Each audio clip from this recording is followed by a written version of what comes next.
aquí. Bueno, bueno, nada. Bienvenida, un placer. Muchas gracias por invitarme. A mí también me hace mucha ilusión. Nos conocimos, es verdad, incluso hace un tiempo. Bueno, mi nombre es Vanessa Peter, soy neuróloga. Soy argentina, no notarán en el acento, pero bueno, llevo viviendo ya en España más de 10 años. Y hice mi máster y mi doctorado en Madrid, en el Clínico San Carlos de Madrid, en la Complutense. Y luego tuve la suerte de irme a formar en Harvard en estimulación cerebral no invasiva, ¿no? Esto es una experiencia a nivel personal y a nivel profesional, ¿no? Y creo que personal es mucho más fluido que profesional, ¿no? El poder estar ahí, relacionarte con gente de todo el mundo y demás. Y luego a la vuelta fui a Barcelona. En Barcelona trabajé y dirigí Alzheimer, la unidad de diagnóstico de Alzheimer Center Barcelona, y creé la unidad de neuromodulación cerebral no invasiva. Y desde abril me incorporé al grupo Quirón.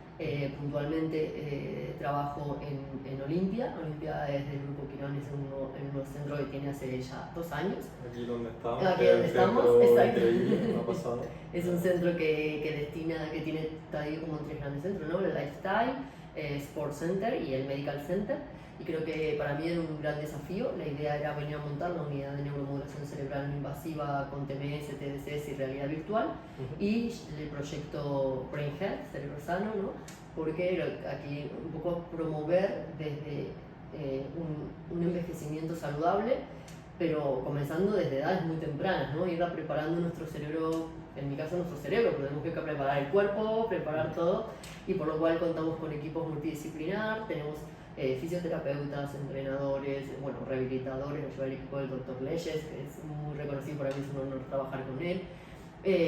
Luego tenemos la unidad de microbiota, la unidad de longevidad.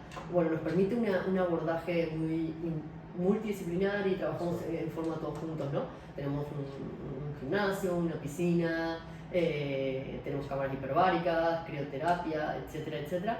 Y la verdad que para mí realmente estoy muy contenta y creo que es algo que siempre quise hacer, ¿no? Trabajar con pacientes, por supuesto, soy médico y como tal, pero por otro lado, trabajar con las personas sanas para lograr justamente esa medicina de prevención, ¿no? De tratar de evitar llegar a la enfermedad. De optimizar la salud. Exacto, crear hábitos, ¿no? Como yo digo, tenemos que llegar sanos, ¿no? A envejecer. Hace cuántos años tenía 60 años y eran abuelos, y hoy 60 años son gente joven, ¿no? Entonces nuestro cerebro, nuestro cuerpo, nuestros músculos tienen que aprender, ¿no? A vivir tantos años. Entonces un poco es eso. También paso consulta en Pozuelo, que también es del grupo Quirón. Yo la parte de ensayos clínicos, ahí mi jefe, quien dirige toda la parte de neurología, es el doctor Arroyo, que la verdad que me abrió las puertas y me permitió desarrollar todo esto, así que también muy agradecida.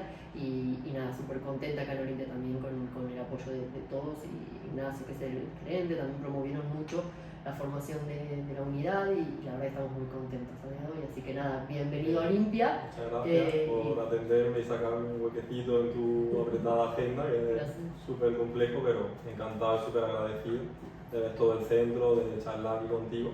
Y nada, queríamos un poco hablar sobre algo que cada vez por suerte es más conocido, en lo que tú eres una súper experta, que es la neurociencia.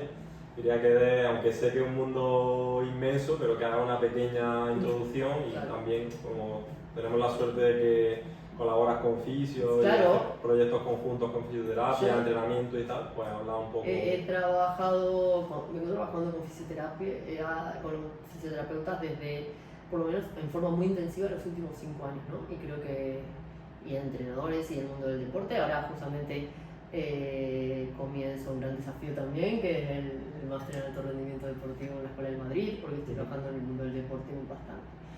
¿Qué son las neurociencias? Las neurociencias me engloban muchísimo, ¿no? Cuando hablamos de neurociencia, es difícil pensar y englobarla o ponerla un solo punto, ¿no? O sea, todos podemos hacer neurociencias desde donde estamos, ¿no? La neurociencia es de alguna manera el estudio del sistema nervioso, ¿no? El sistema nervioso central, el sistema nervioso periférico, y cómo podemos, a partir de este estudio, ¿no? Conocerlo mejor y luego optimizarlo para ayudar a pacientes o incluso para lograr una mejor calidad de vida, ¿no?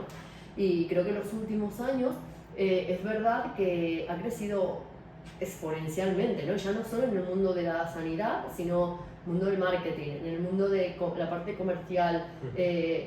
Todos hoy, matemáticos, físicos, todos trabajamos con neurociencias, ¿no? O sea, creo que el cerebro humano, yo siempre lo digo, y el sistema nervioso en general, ¿no? Como muchas veces me preguntan, ¿por qué elegiste neurología, Vanessa? Me gustan los desafíos, me encantan los desafíos, me encanta hacer cosas que me desafíen, y creo que no hay desafío más grande que el cerebro, ¿no? O sea, nunca terminas de conocerlo, nunca terminas de estudiarlo. Siempre esa inquietud de buscar respuestas dentro del cerebro, que es algo infinito. Y aparte, en definitiva, todos, de alguna manera, los que trabajamos aquí, como hablamos hace un rato, ¿no? Trabajamos con el cerebro, porque en una rehabilitación motora, desde una terapia manual a una terapia más invasiva, a un entrenamiento físico, es que estamos modulando, estamos modificando esa actividad cerebral, ¿no? Entonces, ser consciente, conocer y aprender de ello nos va a llevar a poder lograr mejores resultados, creo, ¿no? Entonces, creo que la neurociencia es un gran desafío en el que estamos involucrados todos, porque desde muchos ámbitos podemos abordar la neurociencia, y desde el punto de vista sanitario creo que para tener una mejor calidad de vida, ¿no? Si queremos tener un cuerpo sano, tenemos que tener un cerebro sano, para tener un cerebro sano tenemos que tener un cuerpo sano, y en esto siempre cuento una anécdota, que es, fui a una charla, había como 600 personas, y entonces le pregunto, bueno, ¿cuántos de vosotros habéis ido por el último año al médico, ¿no? Su médico cabecera para hacerse un chequeo, una analítica y tal? Pues el 80% de la audiencia levanta la mano. Cuando pregunto, bueno, ¿y cuántos de vosotros habéis ido al neurólogo? Y ninguno, nadie. Aquí hay dos grandes desafíos, ¿no? Uno es el estigma, en pensar que si voy al neurólogo es porque tengo un problema neurológico, pasaba también a nuestros colegas psiquiatras, ¿no? O psicólogos, ¿no? Y el otro es que piensan que hay que ir al neurólogo cuando ya estamos enfermos, ¿no? Y ahí ya estamos llegando tarde, ¿no? Y luego es verdad que es acercarlo a la neurología, ¿no? Quizás no estamos acercando la neurología, tenés el estigma, tenés el concepto o el preconcepto erróneo de tengo que ir cuando estoy mal, y el no incorporarlo a la parte sana, ¿no? Entonces, sí, porque si ya acaba ahí, me parece el concepto que si acaba en el neurólogo es que ya no tiene solución. Exacto, no vas a hacer nada, ¿no? Sí, te va a deteriorar o que es algo súper grave. Claro. Y por lo cual creo que la neurociencia es apasionante, todos estamos involucrados de alguna manera, y si nos ponemos a pensar en las cosas que hacemos a diario, muchas de ellas tienen parte de neurociencia detrás, ¿no? Sí, de la persona que medita o la que se va a correr por la mañana, o el que lee o el que... Exacto, en todo, ¿no? En el mismo lenguaje, ¿no? que utilizamos, la mirada, el transmitir con la mirada, ¿no? En todo hay neurociencia, y creo que tenemos que crecer, y tenemos que crecer desde un campo muy interdisciplinar, ¿no? Trabajar todos juntos, porque aquí no aporta solo el neurólogo, el psiquiatra, el psicólogo, sino que todos en conjunto podemos aportar a conocer más las neurociencias, ¿no? Entonces ahí viene el gran desafío, creo. De hecho me ha encantado la parte esta que tenéis de lifestyle. Lifestyle, de verdad, como te dije. De lifestyle, me ha encantado. Sí, bueno, como hemos hablado, la neurociencia, podríamos estar aquí años y años hablando. Habíamos hablado antes sobre la neuroplasticidad, claro, y ese concepto que ahora cada vez está más de moda, ¿no? Y que en desarrollo, y que cada vez, por suerte, bueno, a la medida se conoce más y se investiga más. Entonces, un poco claro, que ese concepto de manera más clínica, o cómo eso nos beneficia a futuros pacientes de neurología o global de lifestyle, de cómo se pueden crear nuevas sinapsis. Claro. Mira, yo te cuento un poquito. Lo primero es, para aquellos que quizás no son tan expertos en el tema, ¿no? Aquí lo primero que tenemos que diferenciar es entre qué es modular la actividad cerebral y generar neuroplasticidad, ¿no? Son dos conceptos que están muy de moda y que a veces no voy a ir a la parte técnica, te lo voy a explicar sencillamente, ¿no? Modular la actividad cerebral es cambiarla. Y ahora nosotros dos estamos modulando nuestra actividad cerebral por la luz, por el perfume que hay en la sala, por el sonido, por el tono de voz, por la persona que tienes enfrente, por todo. Te produce un cambio en la actividad cerebral, eso modula tu actividad cerebral, la modifica, es modificar la actividad cerebral, y lo hacemos en forma constante, ¿no? ¿Qué pasa? Que yo modifico ahora tu actividad cerebral y luego esa modificación no perdura en el tiempo. Si yo quiero que eso perdure en el tiempo, pues lo que tengo que hacer es repetir el estímulo. Y esto siempre lo explico con el concepto de la plastilina, este juego de niños, ¿no? Si yo cojo la plastilina, la saco del bote o de la bolsita o lo que venga, y quiero hacer una bola, ¿no? Y generalmente se hace una bola, luego la machaco, luego hago un churro o un chorizo en Argentina, o sea, y luego, pero claro, si lo hago una sola vez no queda bien formado, ¿no? Tengo que amasarlo varias veces para que quede formado. Eso es donde está el concepto de plasticidad, ¿no? Por eso digo también plastilina, plasticidad. Otra forma de entenderlo es que si yo quiero generar un camino en el césped, ¿no? Si paso una sola vez ese camino, luego el césped vuelve a su postura inicial y lo pierdo, ¿no? Tengo que pasar muchas veces para que el camino quede. Pero si yo luego dejo de pasar, pues ese césped vuelve a crecer y voy perdiendo. El cerebro es igual, el cerebro crea circuitos. Antes creíamos que solo podíamos generar plasticidad de niños y eso hoy ya es un concepto que sabemos que no es así, que podemos generar plasticidad y el cerebro es plástico a lo largo de la vida en distintas medidas, por supuesto, pero podemos ir modificando la actividad cerebral. Como sabemos, el cerebro se comunica por conexiones eléctricas y entonces yo hago estos circuitos, si yo quiero que perdure, pues tendré que reforzarlos en forma repetida. Por eso, uno, si entrena un solo día, no tiene sentido, la reacción será más lenta. Si yo quiero realmente obtener una mayor velocidad en la reacción o lograr mejoras a nivel cognitiva, por ejemplo, aprendizaje, lo que es en la parte de la memoria o incluso también en la recuperación y demás, yo lo que tengo que hacer es generar plasticidad, hacer que esos circuitos se modifiquen y perduren en el tiempo. ¿Y cómo lo logro? Pues repitiendo el estímulo. Por eso desde técnicas de estimulación cerebral se hacen en forma repetida, si se hace una sola vez decimos modulamos, si se hacen en forma repetida empezamos a intentar generar plasticidad neuronal. A veces lo conseguimos, a veces no. Y lo mismo en el entrenamiento. Si yo voy un solo día a entrenar y después vuelvo dentro de 15, después vuelvo dentro de un mes, esa falta de regularidad en el entrenamiento no rinde, ¿no? Entonces, ¿qué tengo que hacer? Generar rutinas, ¿no? Por eso es lo importante generar rutinas. Nuestro cerebro funciona bien en rutinas. Si yo todos los días me levanto, desayuno, luego hago deporte, luego me voy a trabajar, luego como, en la rutina funciona mucho mejor que cuando esa rutina se rompe, ¿no? Entonces es importante el concepto de modulo la actividad cerebral, lo modulo continuamente, pero para generar plasticidad pues tengo que repetir un estímulo, valga la redundancia, en forma repetida, o sea, en forma periódica, de manera de generar algo regular, un cambio regular. Y ahí es asociar la plasticidad de alguna manera a rutinas, a repetir un estímulo, a generar un cambio, ¿no? Y creo que ese es uno de los hábitos que tenemos que intentar crear, ¿no? Y que lo decimos, vamos a entrenar todos los días, o al menos 3 veces a la semana, tanto tiempo, pero hacerlo de forma rutinaria. ¿Qué busca con eso el circuito? Es generar ese camino en el césped que perdure en el tiempo. Exacto, que me duren más en el tiempo. Entonces, modulamos la actividad cerebral y si esa modulación la mantenemos en el tiempo, podemos generar plasticidad, ¿vale? O sea que es como empiezo modulando y genero plasticidad y luego puedo volver a modular sobre esos circuitos. Y esto también tiene que ver con si yo tengo una lesión o si estoy mal, el concepto, yo siempre explico, de una autovía, ¿no? Muchos carriles. Si yo cierro carriles, mi cerebro, mi autovía va más lento, el cerebro funciona igual. Si yo, por ejemplo, pongo cicatrices por lesiones vasculares o lo que sea, lo que va a hacer es el cerebro irá más lento. Pero si yo tengo caminos alternativos, ¿no? Pues generé plasticidad, le enseñé al cerebro a utilizar otros circuitos, pues tendré otras herramientas y podré seguir funcionando de buena manera. Entonces, cuanto más plasticidad generemos, más opciones tendremos de afrontar problemas que nos puedan surgir o de responder mejor en nuestras actividades del día a día, ¿no? Genial. Entonces, por resumir, si generamos una modulación continua, podemos crear esa neuroplasticidad y generar nuevas conexiones. Exacto. Claro, la primera sinapsis es eléctrica, ¿no? Es una corriente eléctrica, pero luego cuando luego tenemos la sinapsis química, ¿no? En la que intervienen receptores, neurotransmisores, ¿no?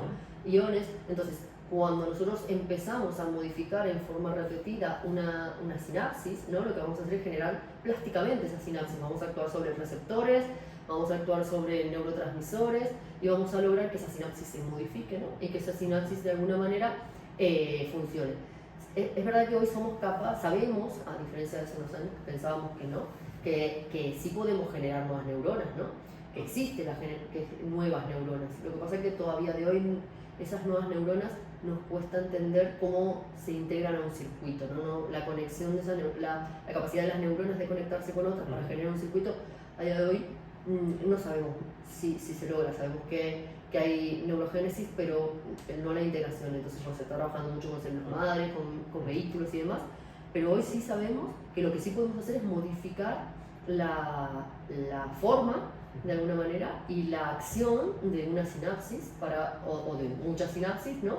Y de esta manera modificar la conectividad del cerebro y lograr respuestas distintas, ¿no? Eso es, y sobre todo que los cambios, o sea, esas nuevas vías que se crean, no solo son cognitivas, sino que también cuando practica una habilidad o un ejercicio complejo, un movimiento que no domina, pero que empieza a practicarlo y demás, cuando como dices, lo hace a lo largo del tiempo, se integra y ahí has creado una nueva vía, aunque sea física.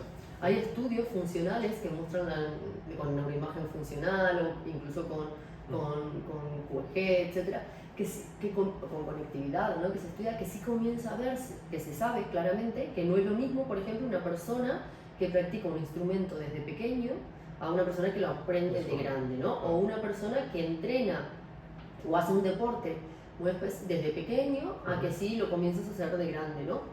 Tu cerebro ya creó esa conectividad, ya creó esos circuitos y por lo cual la respuesta es mejor.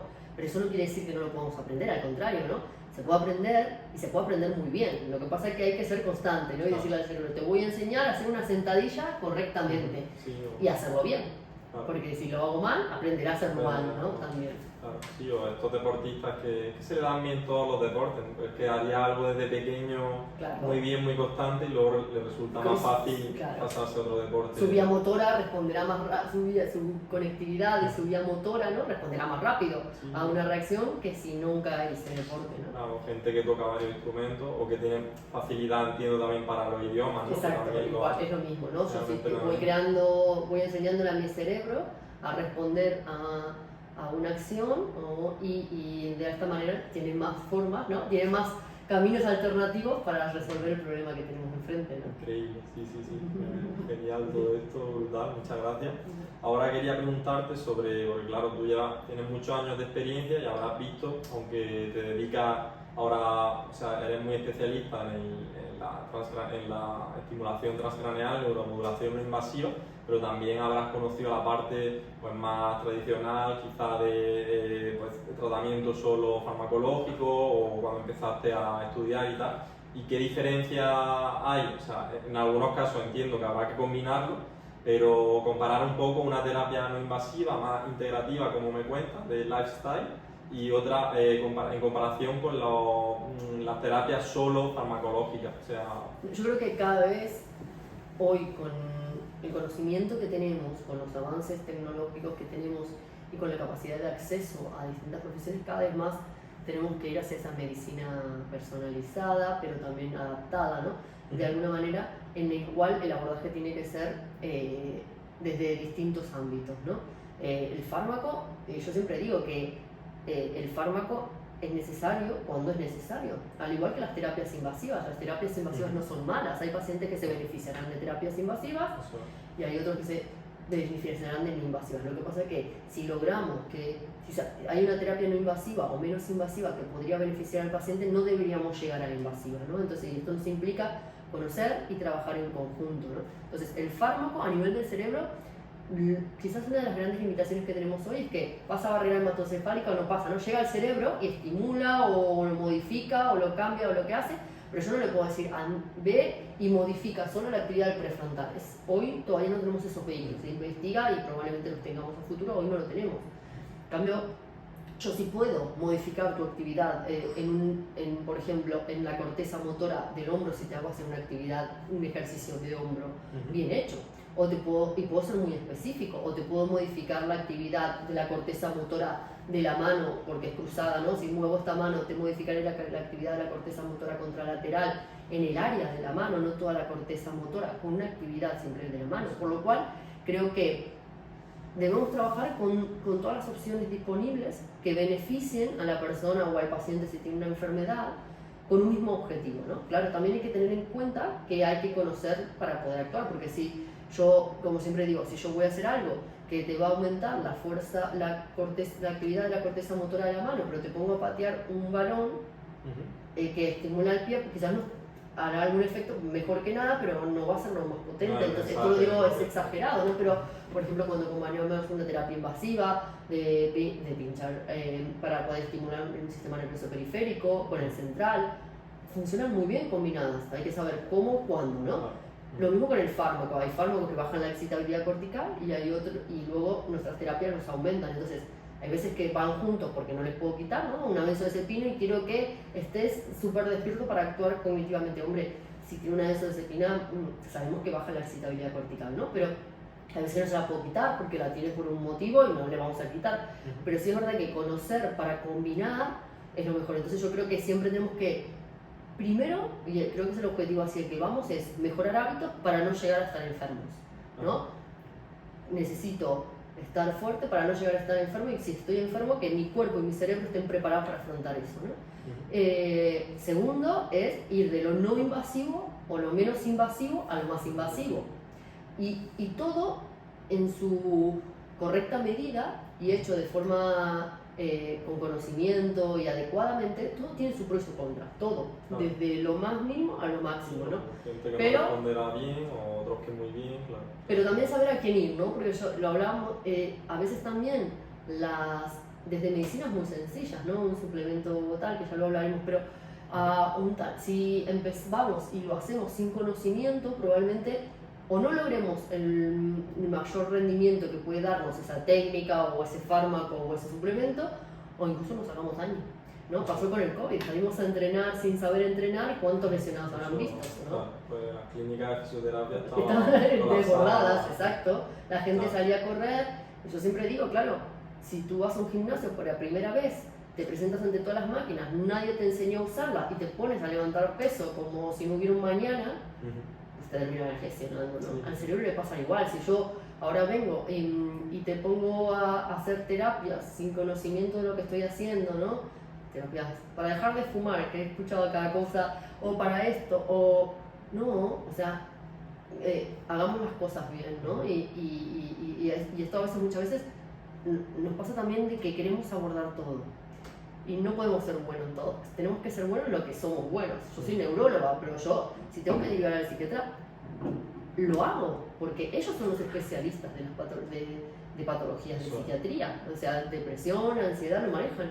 Nosotros podemos manejar en un contexto de una enfermedad neurológica, pero los especialistas son ellos. Tenemos que aprender a no recelar, ¿no? A decir, el paciente no es mío. O sea, el paciente quiere estar bien. O sea, y yo tengo que, como profesional, decir, si yo no soy capaz de darle lo mejor o que necesito ayuda de otros, ser lo suficientemente humilde y sabio, creo que sabio es la palabra, de decir, mira, ahora estás necesitando que este otro tipo de colega te ayude porque yo no soy especialista en eso y te ayudará, ¿no? Yo creo que eso necesito un profesional, saber derivar, tener la capacidad de detectar algo y saber derivar al profesional correspondiente es brutal, es un éxito para ese paciente, porque igual es lo que necesita en ese momento. Y sí, me parece...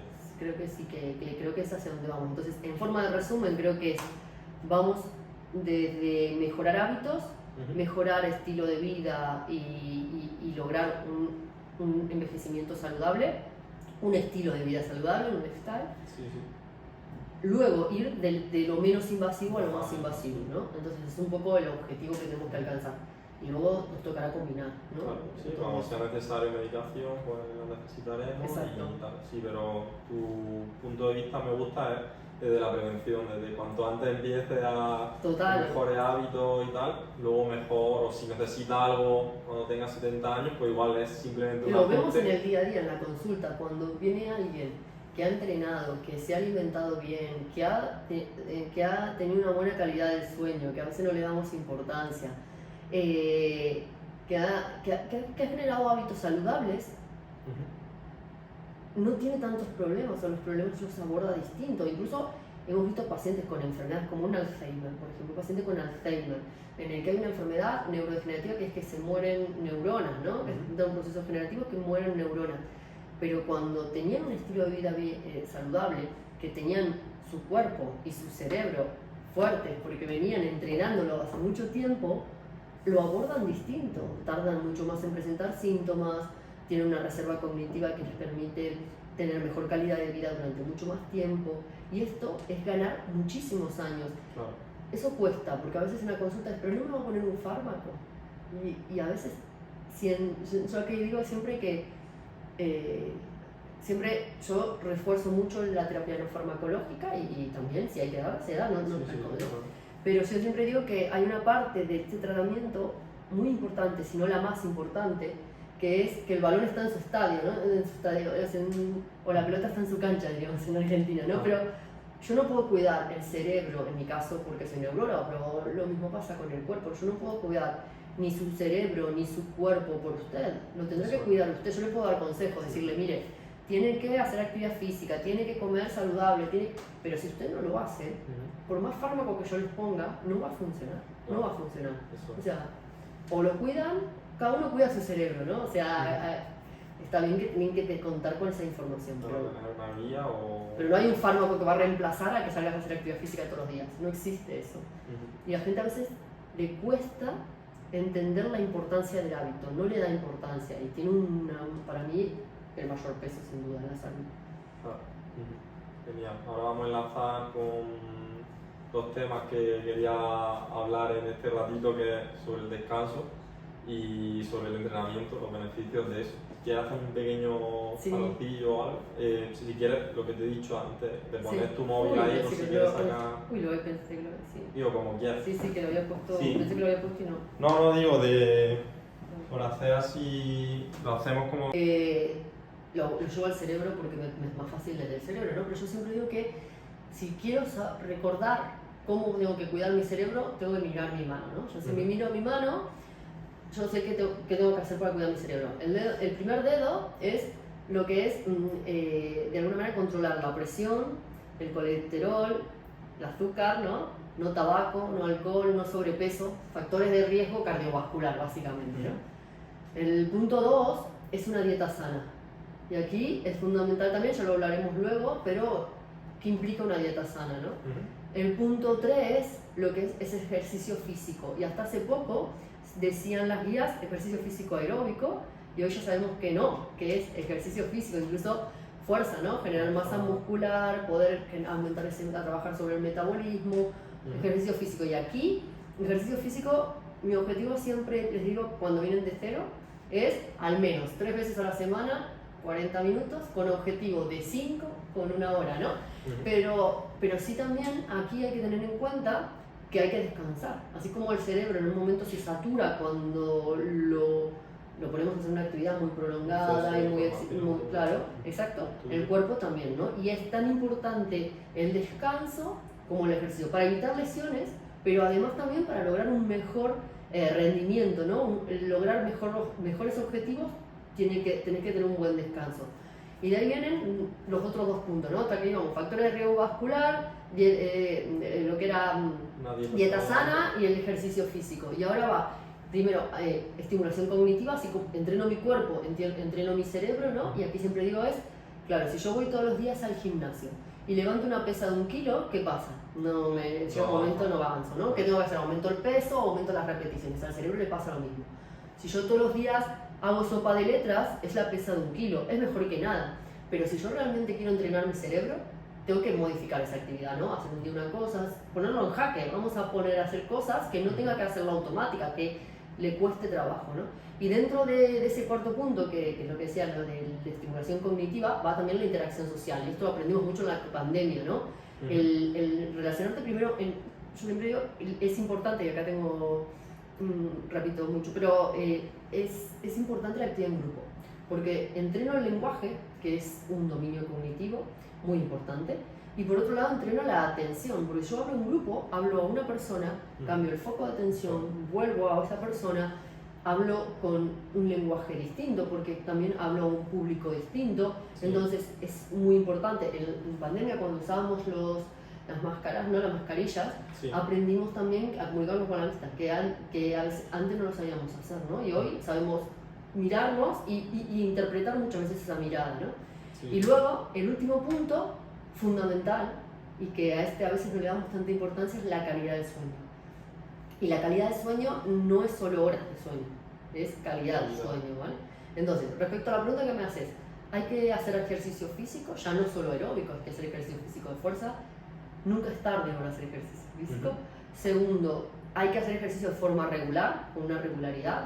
Por supuesto que si no hago nunca, no voy a empezar a hacerlo todos los días, a 1000 horas, con un conocimiento adecuado, con un profesional. Yo siempre digo que te enseñe a hacer esos ejercicios y te genere una rutina, y respetando los descansos tanto como el mismo entrenamiento, ¿no? No podemos responder bien si no descansamos adecuadamente.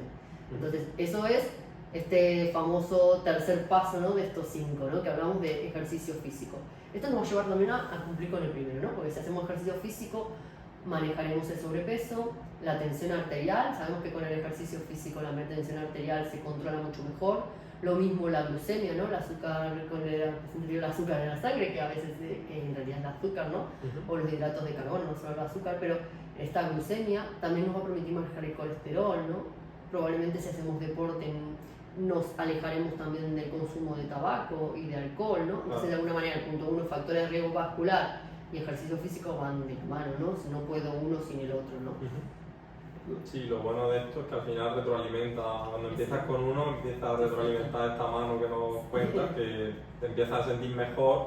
Ya no quieres comer quizá procesado o comida que te sienta peor, porque vas a rendir mejor en el entrenamiento, luego descansas mejor y dices, pues voy a entrenar porque si no, no duermo bien, y ya es un círculo virtuoso, ¿no? Que es increíble, que creo que para la gente en la que no está dentro de ese círculo es muy difícil entrar, pero una vez que entras y rompes esa barrera es brutal, porque dices, yo quiero sentirme siempre así. Y yo siempre digo, ¿no? Que a veces da pereza en ir a entrenar, pero luego cuando te lo generas un hábito lo necesitas, y si no entrenas te sientes peor que si no vas, ¿no? Afecta al estado de ánimo, a todo, hasta incluso el cansancio, porque ese cansancio cognitivo central mejora, ¿no? O sea, cuando haces actividad física.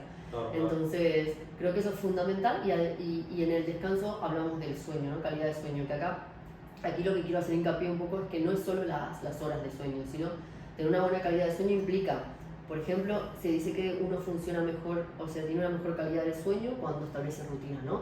Y es muy importante, por ejemplo, la hora en que me despierto. Intentar despertarme siempre a una hora similar, porque me mejora esa arquitectura del sueño, ¿vale? No dormir siesta más de 20 minutos. No utilizar pantallas azules 2 horas antes de irme a la cama. A la cama solo se va a dormir. No se lee, no se escucha música, no se mira televisión, todo eso se hace en el sofá fuera de la cama, y la cama se va a dormir. No, o sea, por eso quitamos todas las actividades. Luego, por ejemplo, la gente más mayor o personas que se levantan mucho por la noche, que necesitan necesidad de ir al baño para orinar, pues a ellos se le dicen que a partir de las 5 de la tarde reduzcan el consumo de bebidas, ¿no? No café, pero tampoco té tiene teína, ¿no?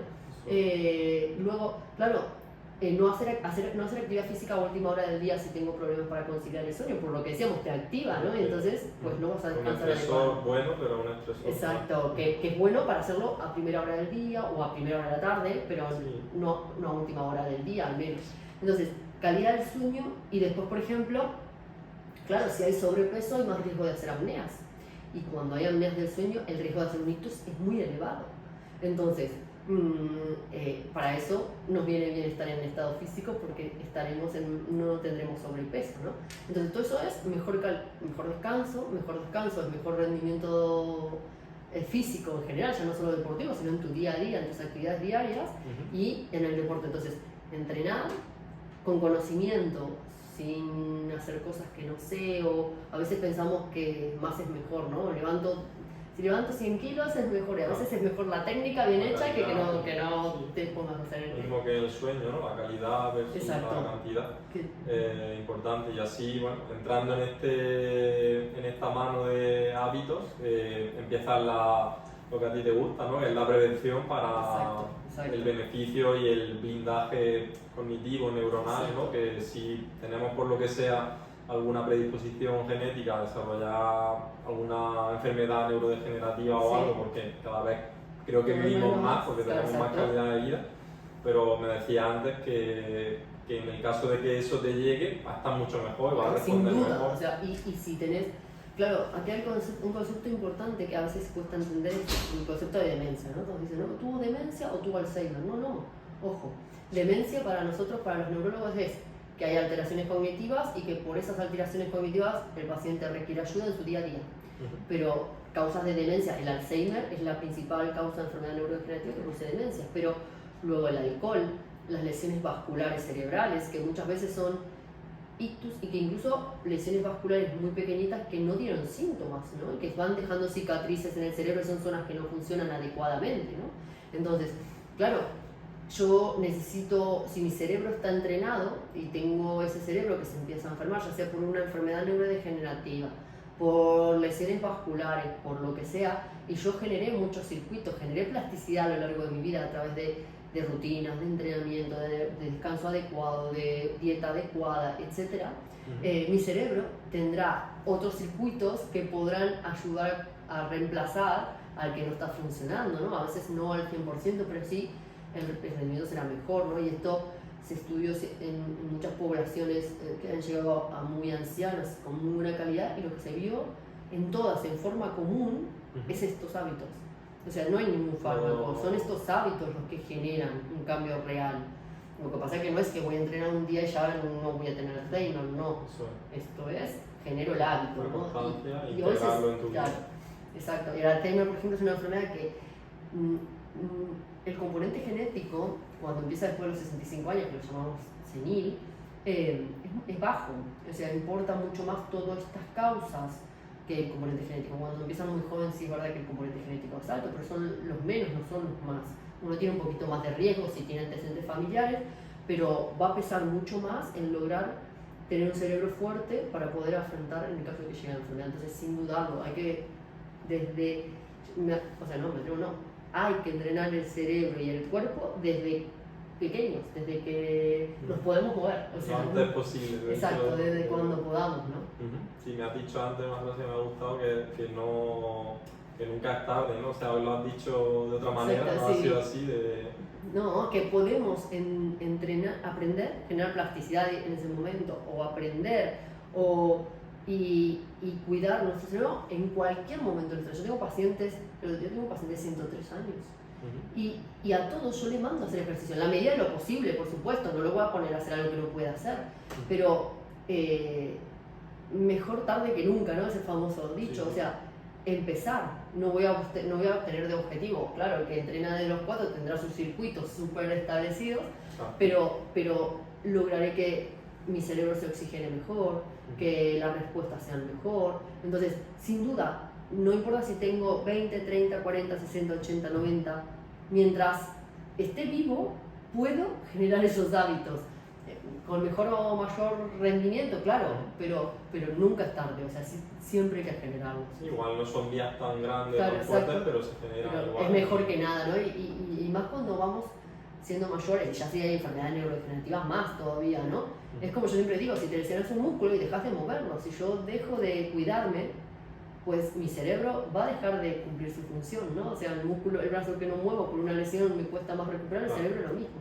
Entonces, o nos cuidamos en todo momento, o decidimos hoy empezar a cuidarnos si no nos estamos cuidando, no importa la edad que tengamos, hay que empezar. O sea, siempre es un buen momento para empezar si no lo hicimos antes, ¿no? El cuerpo al final es como un optimizador de energía, ¿no? Lo que no usas, pues lo deja le deja de mandar información o para ahorrar energía y tal. Y muy bien, o sea, súper interesante. Y ahora que todo el mundo queremos meternos subirnos al carro de la longevidad, se habla mucho pues, de diferentes suplementos o meditación. También ahora la meditación se hace desde hace muchísimos años. Lo que me decía antes, que claro, la gente que lo hace en el Tíbet pues tiene más beneficios, pero ¿qué opinas sobre meditación o algunos suplementos que puedan ser interesantes? Yo creo que la meditación hace muy bien, o sea, el cerebro hace muy bien. Sí, es verdad que tenemos que tener cuidado lo que llamamos meditación, ¿no? Porque hoy es, cierro los ojos y me quedo en silencio y estoy meditando. Quizás está bien como todo, ¿no? Como decimos, voy a aprender a hacer ejercicio, que alguien me enseñe a hacerlo, voy a aprender a tal, que alguien me enseñe, me guíe, ¿no? Los primeros pasos. Pero una meditación bien hecha, aunque no sea no importa que no sea experto, es mejor algo que nada, ¿no? Pero ayuda muchísimo a regular, ¿no? A modular esa actividad cerebral. Eso con respecto a la meditación. Con respecto a los suplementos, yo siempre digo que tenemos la suerte de vivir primero en un país donde la dieta mediterránea es la mejor dieta del mundo. Tenemos una variedad, proteínas, hidratos, grasas. Es una dieta muy equilibrada, si no de las más equilibradas del mundo. Entonces, si hacemos una dieta variada y bien equilibrada, no necesitaríamos suplementos nutricionales. Ahora es verdad que, por ejemplo, medimos hoy en la población y todos tienen déficit de vitamina D cuando hay cuántas horas de sol, ¿no? Pero usamos cremas con pantallas solares, no nos exponemos tanto al sol, quizás no hacemos una dieta equilibrada. O solo en verano. O solo en verano, exacto. Entonces, los suplementos son buenos, pero medidos, ¿no? ¿Qué quiero decir? Que también tenemos que tener en cuenta que ciertos suplementos en exceso hacen daño. O sea, no es tomo suplementos como el peso, ¿no? Cuanto más peso mejor, cuanto más suplemento mejor. No, ojo. El suplemento es bueno, si lo necesito es bueno, pero hay que controlarlo. Porque hay excesos de vitaminas que son dañinas para el cerebro. O, por ejemplo, con el magnesio, ¿no? Hay sales que no son para el músculo, sino que son para el tránsito intestinal. Bueno, vale, tenemos que tener claro lo que tomamos, ¿no? O sea, volvemos a lo mismo. Primero, hábitos sanos. Luego, puedo agregar suplementos, que es natural, no invasivo generalmente, pero cuidado, luego pasamos al fármaco, luego pasamos al suelo invasivo, ¿no? Pero lo primero creo que es eso, tratar de generar los hábitos, de generar rutinas, de optimizar nuestro rendimiento, por así decirlo. Los suplementos sí, cuando los necesitamos, si hacemos una dieta equilibrada y variada, no es necesario los suplementos, pero bueno, en algunos puntos sí lo son y no son dañinos, sí, está bien. Cuando está ya en el mundo del alto rendimiento. Claro, o para descansar mejor, por ejemplo la melatonina está muy buena, hay muchos estudios que ya lo plantean en longevidad con resultados muy buenos y realmente óptimos y beneficiosos. Pero lo mismo, no voy, compro lo que quiero y me lo tomo, ¿vale? O sea que está bien también que si vamos a tomar suplementos en una consulta, de que alguien me diga cuáles suplementos necesito, cuáles tengo que controlar, los puedo tomar, pero que a cierto tiempo tengo que controlar que no me esté pasando en exceso del suplemento, ¿no? En esa medida, pues está bien, ¿no? También los suplementos, claro. Genial, o sea, y todas estas herramientas son súper interesantes para, yo creo que la palabra que más se dice en los últimos años, que todo el mundo le afecta, es estrés, ¿no? O sea, creo que con esto que nos cuenta, es la mejor manera de gestionar el ese estrés. Impacta muchísimo en todo, en el rendimiento físico, en el rendimiento cognitivo. El típico, tengo olvidos, me olvido las cosas, me olvido los nombres, voy a la nevera y no recuerdo a qué fui a hacer a la nevera, Claro, acá hay un concepto que es es un ejemplo para intentar entenderlo, ¿no? Yo digo que el cerebro funciona como un gran wifi. Si yo pongo a descargar una película y quiero jugar un videojuego, iré lento. Si yo tengo pensamientos rumiantes, estoy preocupado, estoy tal, aunque no esté pensando en ello, mi cerebro usa circuitos, ¿no? Entonces, de esa autovía con muchos circuitos, deja uno para esos pensamientos. Tiene menos circuitos para aprender lo nuevo, para recordar a qué iba a la cocina, o para aprenderme el nombre de la famosa memoria de trabajo, ¿no? Aprender lo que necesito para ejecutarlo rápido. Entonces, empiezo a tener problemas en eso. Pero es que tengo una enfermedad. Sí, la enfermedad que tenés es ansiedad o depresión, ¿no? O sobrecarga que te está generando ansiedad. Tu cerebro está procesando todo eso y entonces ahora tiene menos recursos para procesar lo otro, entonces voy más lento, ¿no? Estoy descargando una película y no puedo jugar rápido el videojuego. Estoy pensando estos pensamientos rumiantes, estos problemas, o estoy cansado, no duermo bien porque estoy preocupado, porque estoy estresado, pues mi cerebro estará más débil para todo lo demás, ¿no? Se va acabando en esos recursos y al final ni siquiera llega al día con energía. Exacto, fallan funciones ejecutivas, falla atención, fallan working memory, ¿no? Fallan esas cosas que son importantes. Por eso también, y aquí es algo que creo que hay que hacer un llamado de atención, ¿no? Y creo que hay un sobrediagnóstico en TDA, muchas veces porque la gente se autodiagnostica, ¿no? Pero hay muchas causas de déficit de atención, no solo el TDA, o sea, no solo el déficit de atención en sí mismo, sino que si uno está con estrés, si uno tiene depresión, si uno no duerme adecuadamente, todo eso puede afectar la atención y el tratamiento es distinto. Hay que hacer una buena diferenciación entre déficit de atención en sí mismo, ¿no? A un déficit de atención secundario a todas estas cosas. Y por eso también a veces nada, ahora lo escuchamos en redes y decimos, bueno, yo, mucha gente, ¿no? Que escucho, yo tengo TDA. No, tenés un déficit de atención probablemente, habrá que evaluarlo para estar seguro, pero probablemente, quizás, no es que tengas un déficit de atención secundario a la ansiedad, al no dormir bien, a la depresión, a la sobrecarga de cosas, ¿no? Y tarea, ¿no? Que estamos siempre, si el móvil, que si el mail, que si ahora te llamo, ahora me llega el reloj, la notificación de que me tengo que levantar. Mucho estímulo ahora en el día a día. Sí, sin duda, sí. Y bueno, o sea, antes, cuando hemos hablado de lo que tu principal parte del trabajo, que es la neuromodulación no invasiva, en tu formación aprendimos, que a mí me reventó la cabeza, o sea que lo que tú haces realmente es que estimula el área que a ti te interesa, que claro, eso no lo hemos hablado antes, que si te interesa estimular el área de la concentración, la estimula, que puedes dirigirlo. Claro, y acá es muy complementario, volvemos a trabajar en juntos, ¿no? Yo digo, tú puedes estimular el área de la corteza motora de la mano haciendo un ejercicio de la mano y puede ser muy específico porque yo puedo entrenarte desde un dedo a un hombro, a una mano, a un brazo. Bueno, y en definitiva, cuando yo estimulo desde el periférico, pues se activa mi corteza motora, se activan mis áreas de integración y por lo cual se van activando circuitos. Cuando yo utilizo estas técnicas, ¿no? Básicamente en la unidad de neuromodulación cerebral no invasiva aquí en Olimpia utilizamos 3 técnicas, que es la TDCS, que es la Transcranial Direct Current Stimulation, que es una corriente de baja intensidad, utiliza 2 electrodos y puedo estimular áreas cerebrales en concreto, y luego la estimulación magnética transcranial, que es en un campo magnético, o son campos magnéticos dinámicos, 1 o 2 según el COI que utilices, y esto genera por inducción una corriente secundaria que estimula, ¿no? Entonces, y luego la tercera técnica que usamos es la realidad virtual, que también podemos ser muy específicos con la realidad virtual, ¿no? De estimular lenguaje, estimular emociones, estimular áreas motoras, etc. ¿Qué hago? Estimulo el cerebro desde el cerebro, o sea, lo estimulo con un coil, o lo estimulo con unos electrodos, o te los estimulo desde la vía visual con la gafa de realidad virtual.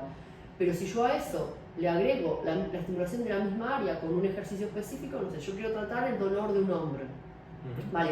Si yo te hago hacer ejercicios del hombro, estaría trabajando sobre las áreas somatosensitivas relacionadas a esa área motora, en el homúnculo, ¿no? Famoso. Y además yo te puedo poner un coil o te puedo trabajar con TDCS y estimularla directamente de ahí. De alguna manera termino de completar esa vía, ¿no? Es potente, te lo estimulo desde periférico, te lo estimulo desde central, ¿no? Y en definitiva es lo que hago todos los días, ¿no? Cuando muchas veces te preguntan, bueno, Vanessa, pero ¿y eso? No es... Pero lo que haces tú todo el día cuando le haces un ejercicio a alguien es eso. Lo que pasa es que lo estás haciendo desde aquí. El movimiento claro, neuromodular. Exacto. Entonces, el objetivo de una unidad de neuromodulación cerebral no invasiva es combinar técnicas de estimulación eléctrica, magnética, realidad virtual, ejercicio físico.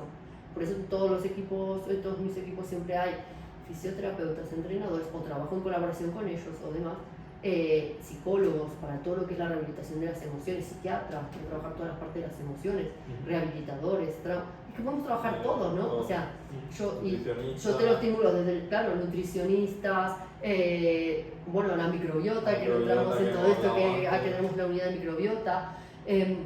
Claro, yo necesito optimizar el cuerpo desde todas las vías, pues con estas técnicas lo hago desde el cerebro, ¿no? O sea, o te pongo el gorrito, te pongo el coil, ¿no? O te pongo las gafas de realidad virtual. Y vuelvo sobre lo mismo. Si todo suma a un mismo objetivo común, pues genial, ¿no? Todo al final beneficio para el paciente, que es nuestro objetivo. Claro, exacto. Yo siempre digo que hay que diferenciar entre investigar y ser la actividad sanitaria, ¿no? Cuando investigamos tenemos el objetivo, claro, vamos a aumentar o bajar 3 puntos de la escala tal, o subir 3 puntos de la escala tal. Pero en nuestro día a día, el objetivo es mejorar la calidad de vida del paciente.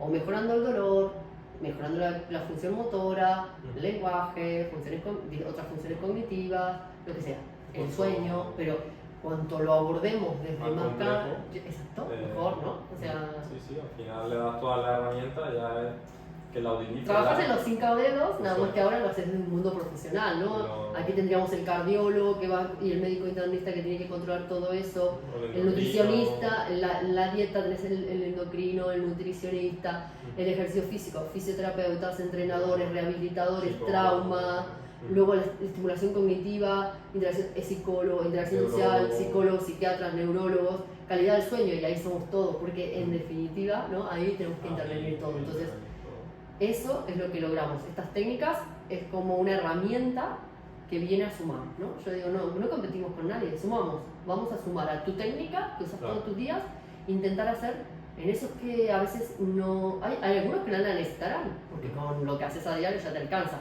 Hay otros que necesitan un plus, porque tienen un problema más complejo, ¿vale? Con esto lo que hacemos es darte ese plus, intentar estimularte el cerebro desde el cerebro. Y ahí también tenemos escalas, ¿no? La TDCS es una técnica menos potente, las dos son no invasivas sino dolorosas. La TMS, yo en el curso siempre digo, ¿no? El coche que me lleva a casa y la Ferrari, ¿no? O sea, esa es la diferencia entre una y otra. Pero son más potentes, pero no todos necesitan lo más potente. A veces pacientes que se benefician con una técnica diaria de las que utilizamos, otras veces un grupo necesitará una TDCS, otros requerirán un TMS y otros requerirán más cosas. O sea, más no es mejor, siempre. Igual que el típico paciente de no, apriétame más. Claro, más. Que no lo necesita. Claro, o sea, exacto. el que lo necesita. Y pues, que le pueda hacer daño también, claro, ¿no? Porque a veces es más, termina haciendo daño. Claro, más entre en la estructura no es siempre mejor, o los compañeros de Fran y Raúl, que no porque se vea moviéndose el nervio por estimular a producir más cambios, sino que al revés, a veces lo estresan más y si simplemente con que el paciente lo note. Bueno, eso lo vemos en la TBS, por ejemplo, que sacamos el umbral motor, ¿no? Yo te estimulo la corteza motora, te muevo la mano y luego voy bajando la intensidad hasta que voy captando con electrodos de superficie hasta que pierdo, ¿no? Lo que busco es el umbral motor. Claro, ¿qué pasa? Si yo estimulo de forma seguida sin dejar descansar esa respuesta, esa sinapsis, ¿no? esa actividad, ese pum, en definitiva, ¿no? Ese potencial evocado, pues lo que hago es pierdo efecto. Lo que veo es que cada vez no puedo estimularlo porque lo que estoy haciendo es esa depresión neuronal, ¿no? Es así, la sinapsis como si se agotara, ¿no? La agoto. Tengo que darle el descanso entre uno y otro para que vaya recuperándose, pues en lo otro pasa lo mismo, ¿no?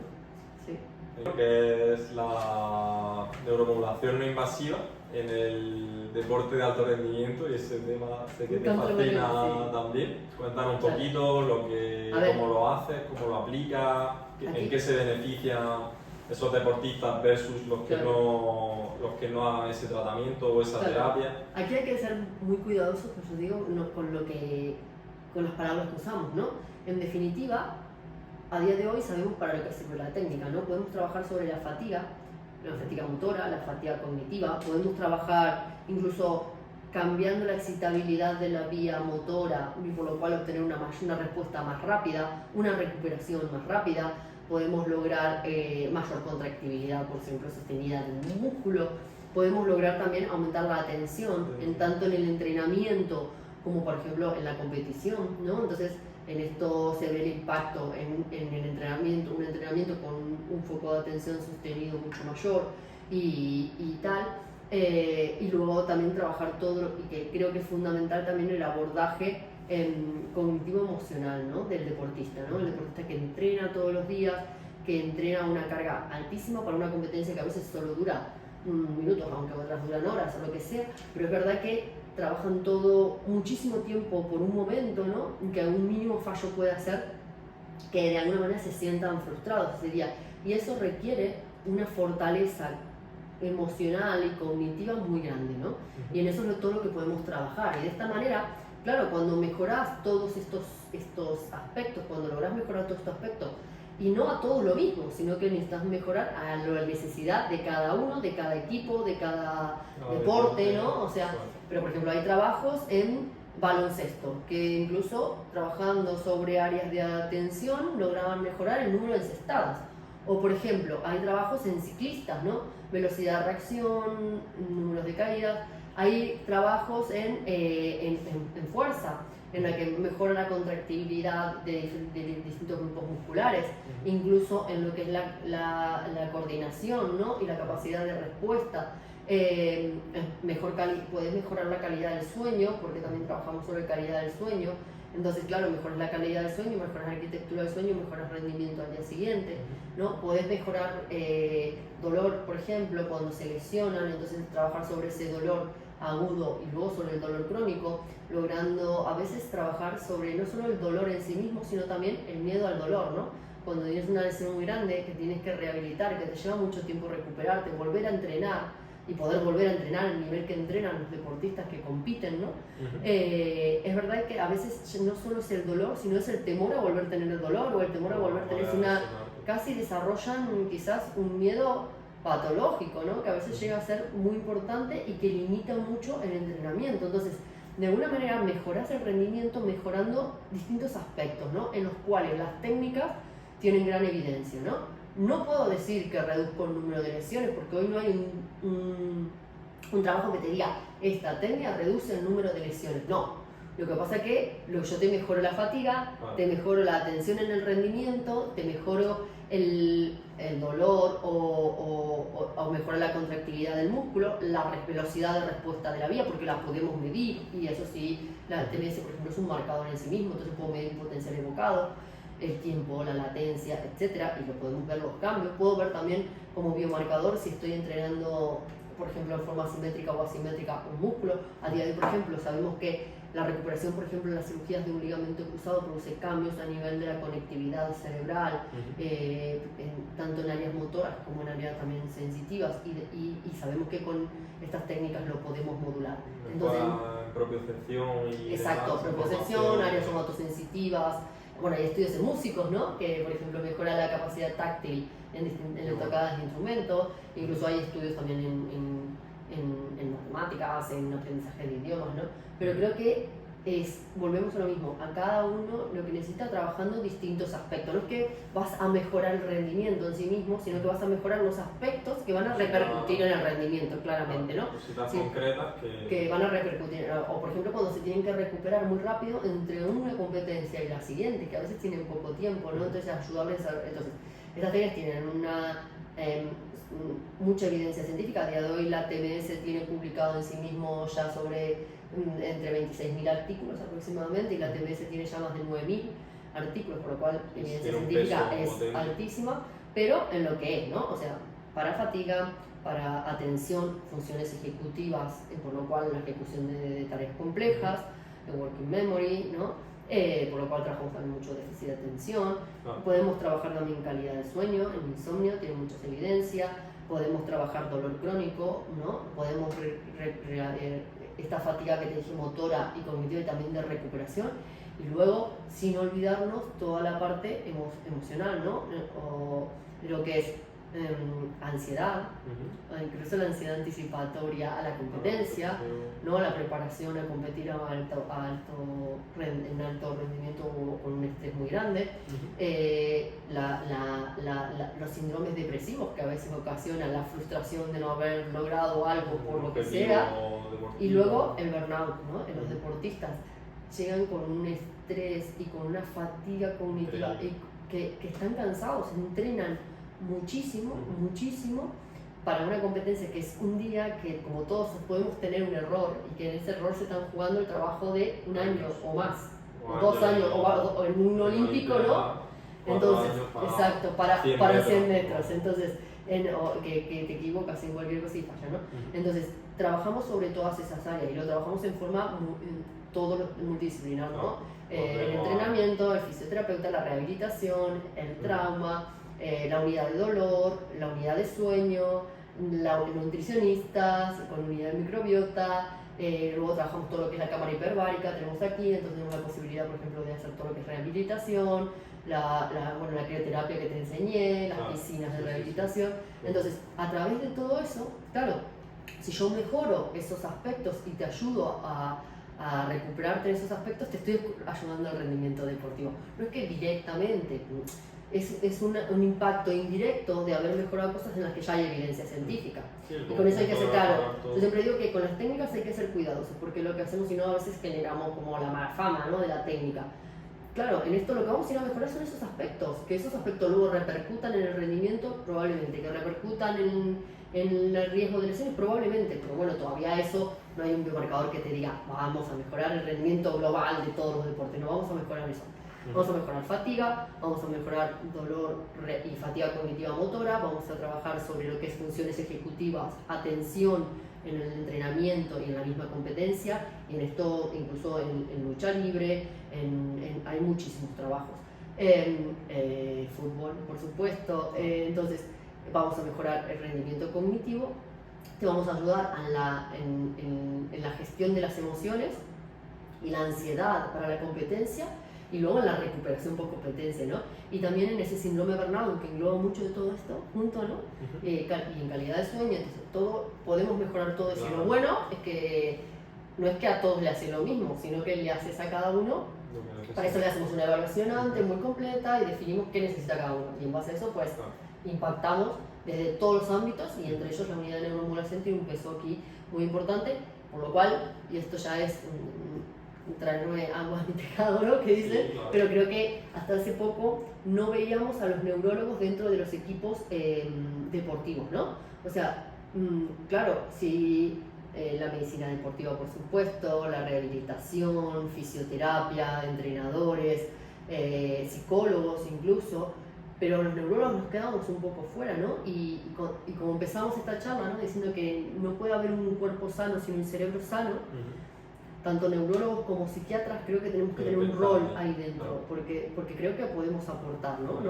No venimos a reemplazar la tarea de nadie, porque no lo podemos hacer, porque hay conocimiento que no tenemos, pero por ejemplo mi objetivo cuando empecé el máster de alto rendimiento deportivo es, si yo quiero ayudarte como neuróloga, tengo que entender tu problemática, entonces necesito saber cuáles son tus problemas en el rendimiento deportivo, si querés rendir al máximo nivel, cuáles son los problemas que estás teniendo, y yo como neuróloga y como experta en técnicas de neuromodulación cerebral no invasiva, ¿cómo te puedo ayudar? Porque tengo mucho para hacer, pero necesito entenderlo.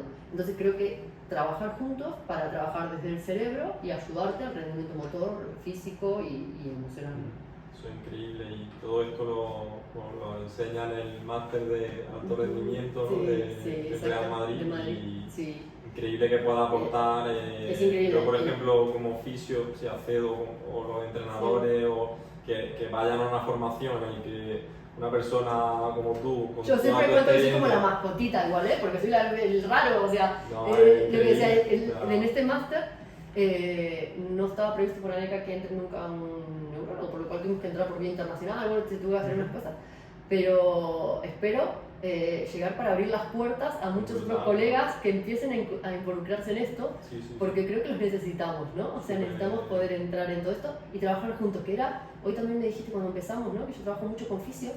Bueno, yo tengo trabajando mucho con fisioterapeutas y entrenadores desde hace por lo menos 5 años, o sea, mi campo es, y al principio era muy raro, porque no se veía que un neurólogo trabaje con los fisioterapeutas, y por qué, y dónde, y cómo.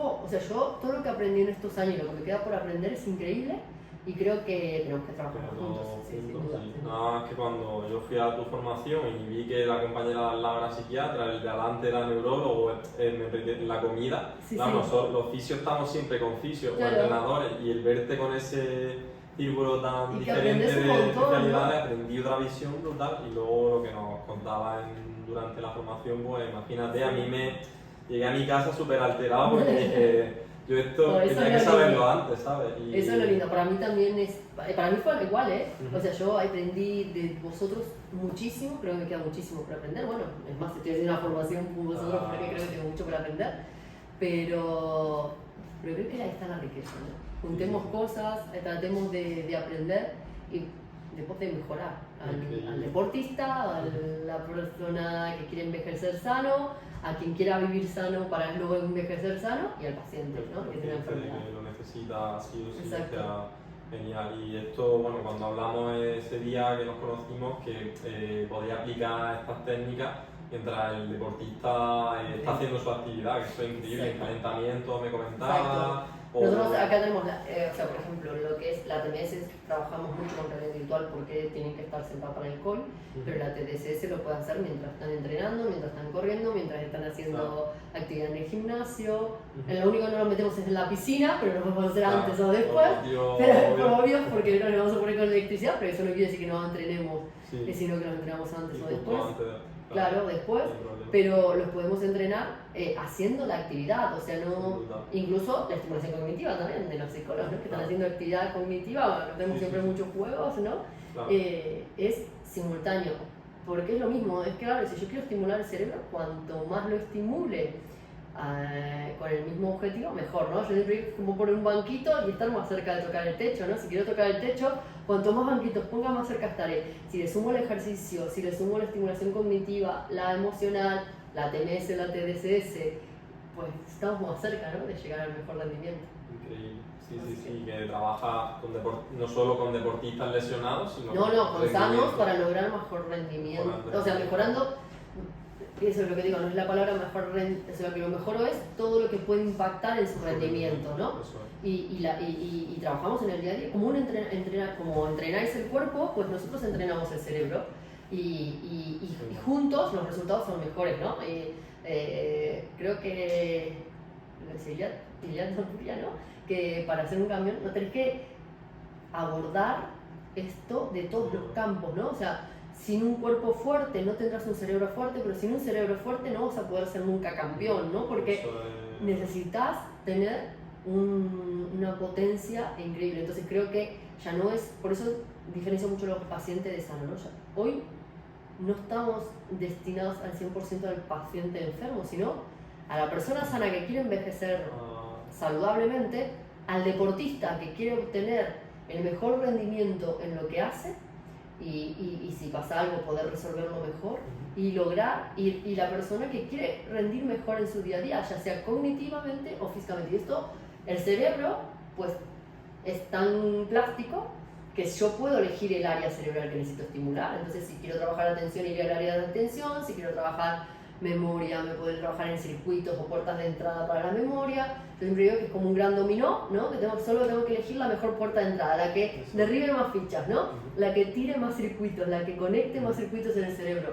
Y luego sumarle cosas que estimulen ese mismo circuito, pues marcar ese camino. Ya eleva el área que cada uno necesite y eso afecta a su rendimiento, a su salud o a todo. Lo que busque, claro. Sí. Genial, pues súper interesante esta parte. Y ahora, o sea, me encantaría estar aquí 20 horas, porque esto me encanta, a mí la neurociencia me fascina también. Y quería hablar sobre algo que hemos comentado antes, ¿no? La persona que llega a la tercera edad, o que, bueno, a mí no me gusta hablar de gente mayor, simplemente porque tiene más años que con respecto a otra. Entonces, digamos, una persona de 80 años que empieza a verse que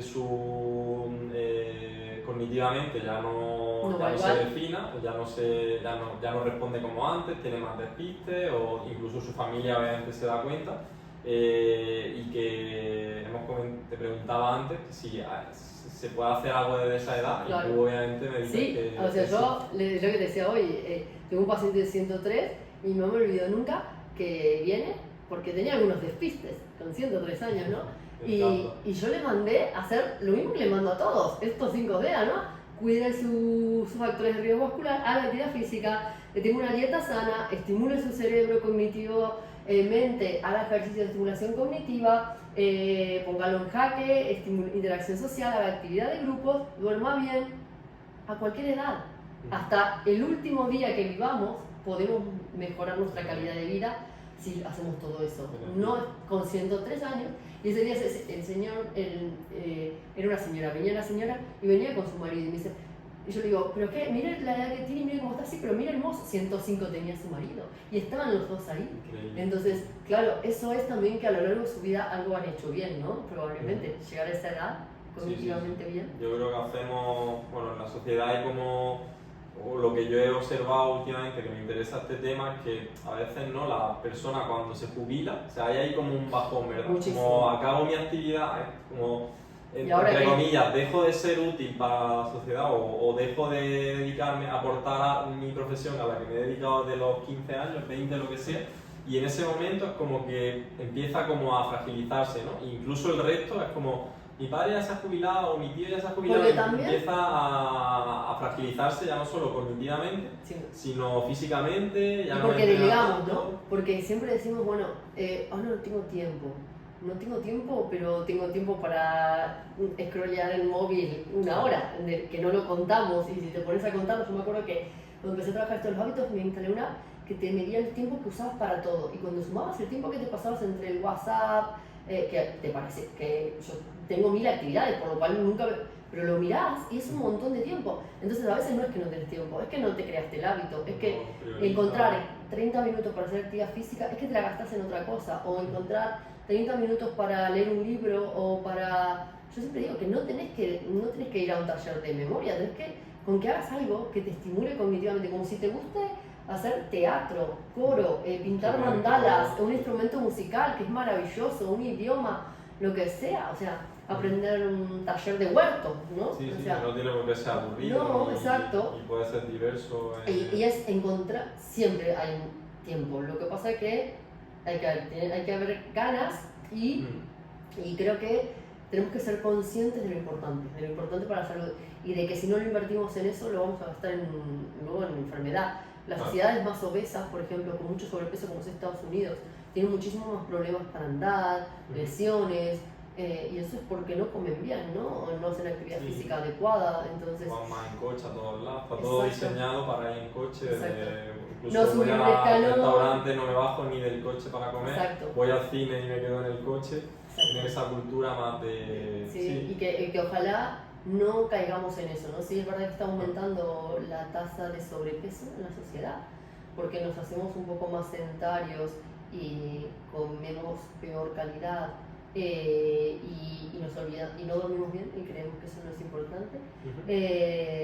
Y en definitiva creo que tenemos que ser conscientes que ahí está la clave de una vida sana, ¿no? de estar bien, de vivir. Claro, y lo que dices, sí, que puedes estar muy saludable, pero si te jubilas y te aíslas... Y no hiciste nada hasta ahí, ¿no? Te jubilas y hasta ahí solo hiciste trabajar. Entonces, claro, te encuentras de golpe aunque no sabes qué hacer con tu tiempo. Nunca fuiste a hacer alguna actividad, nunca tuviste un grupo de amigos, nunca saliste a andar. Entonces, es que igual esto no implica que no sea el momento de hacerlo, hay que hacerlo.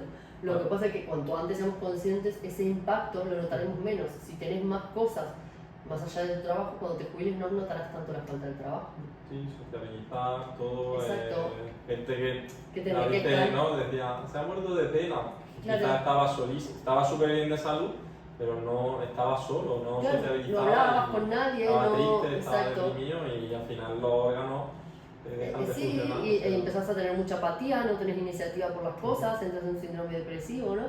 Entonces, te vas apagando y... Exacto, y te vas dejando, ¿no? Entonces es importante crear ese entorno porque para llegar a esa edad y no encontrar ese bloque, ¿no? Y si lo encontramos, es el momento de ponernos a hacer las cosas bien, ¿no? No es tarde, no es, uy, ahora me jubilé, bueno, ya está, ya no anduve, ¿para qué voy a andar ahora? No, hombre, que ahora te jubilas a los 65 y vivís hasta los 105, te queda todavía un buen trecho. Sí, hace poco descubrí lo que es el concepto Sandwich Club, que se hace mucho en Singapur, y es que la gente que se queda viuda o que nunca se ha casado o tal, que su familia o sus hijos se hacen mayores y ya no pueden estar a cargo de ellos, tiene un concepto que es 3 pisos. La parte de abajo es social, o sea, comen juntos, entrenan juntos, o sea, actividades, juegos de mesa, lo que sea, todo social. Parte media, donde descansan, ahí viven solos para descansar bien, tienen su apartamento solo, y parte de arriba, naturaleza, o sea, tienen árboles y bonsai. Eso es algo increíble, que no lo remarqué, pero creo que el contacto con la naturaleza, ¿no? El hacer actividad física, andar, ¿no? Salir a caminar, y a veces ese concepto que muchas veces dicen los pueblos que te dicen, abrazate al árbol, pero es que el contacto con la naturaleza, ¿no? El respirar el aire no contaminado, los pájaros, las plantas, el contacto con la tierra, eso también ayuda mucho a la parte del estrés, de toda esta desconexión que a veces el mar, o sea, el contacto con la vida, ¿no? Sí, eso es. Tener un perrito, a la gente mayor, por ejemplo, o una mascota en la cual tengas que cuidar, ¿no? A la cual requiera de que llegues a casa y vos te estás cansado, pero que te hagan una fiesta y vos decís, ahora me voy a sentir yo que no puedo hacer nada cuando él está ahí, ¿no? Sacar a pasear al perrito, eso ayuda mucho, a nosotros nos sirve mucho para que hagan ejercicio. Como lo tienen que sacar a pasear, pues tienen que salir a andar. Y bueno, de tu mano de cinco dedos, que cada uno es un hábito, eso, la parte social, ¿no? Yo creo que tener un propósito, como tú dices, ya simplemente el hecho de sacar un perro que depende de ti, te hace también exacto. Y hablas con otros que tienen perro, ¿no? Porque te juntas con otros que tienen perro y te arreglás, tenés que vestirte, no te puedes quedar en pijama todo el día, ¿no? Claro. Tenés que al menos ponerte un pantalón, ya sea un chándal, pero para salir a la calle tenés que peinarte, porque a veces también nos vamos dejando, ¿no? Y como nos vemos, nos sentimos también, ¿no? Entonces, si no nos cuidamos y nos quedamos en pijama todo el día, porque es lo que pasaba en la pandemia, ¿no? Empezamos a deprimirnos. Sí. Mucha gente se fue por eso, porque sí. abandonó eso, no Claro, podía sí. hacer Claro. todas esas cosas. Pues muchísimas Muchas gracias, gracias. súper gracias, muy agradecido, ha sido a mí esto un placer. Para mí Oro, también. información de oro de alguien referente en Muchas el gracias. campo de la neurología y de verdad, encantado y muchas gracias. No, muchas gracias a ti por invitarme, me encanta, hablo mucho como ya me conocías, así que yo igual, me apasiona lo que hago y me encanta también poder contactar a través tuyo con todos los que te escuchan y poder intentar crear esas redes, ¿no? Para lograr una mejor calidad de vida todos juntos. Así que gracias a ti